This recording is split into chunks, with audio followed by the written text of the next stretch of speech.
The way I've tried to describe this is thinking of a Venn diagram. If you remember from school, or indeed when you're at university, it was about how these different circles interacted. And what we have are really three big circles. Two circles are relevant for the leave side, one is very relevant for the remain side, and it's how they interact together. The two big circles, shall we say, or two big issues for the leave side are sovereignty and migration controls. The referendum showed that the general public wanted to return sovereignty or control from Brussels to Westminster. So to return sovereignty means you have to leave the EU. At the same time, there was an acceptance that the UK needs to have migration.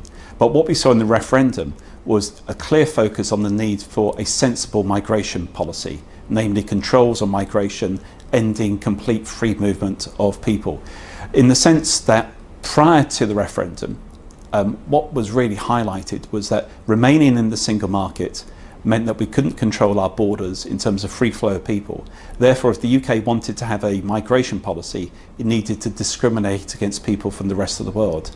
On the leave side, the two big issues are sovereignty and a sensible migration policy. But both of those are not consistent with the issue on the other side of remaining in the single market.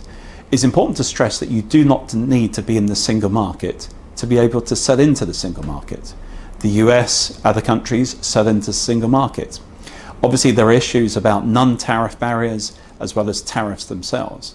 But in terms of being in the single market, it constrains you not only in terms of your inability to return sovereignty, constrains you in terms of your inability to have a sensible migration policy, but also burdens the UK with other controls which are not necessarily good in the longer term.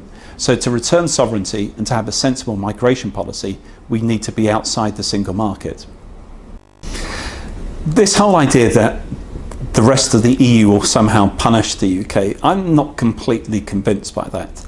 There's no doubt that some people may be thinking like that, but my thinking is that if you look at the global picture, people tend to, at the end of the day, after they've thrown their toys out of the pram, view this from what's sensible for their economy, not only politically, but also economically. Good economics is normally good politics.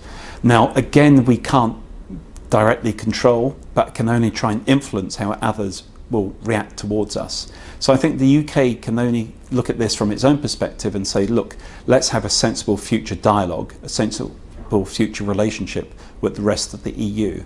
We're not there to sort of try and scupper the rest of the EU.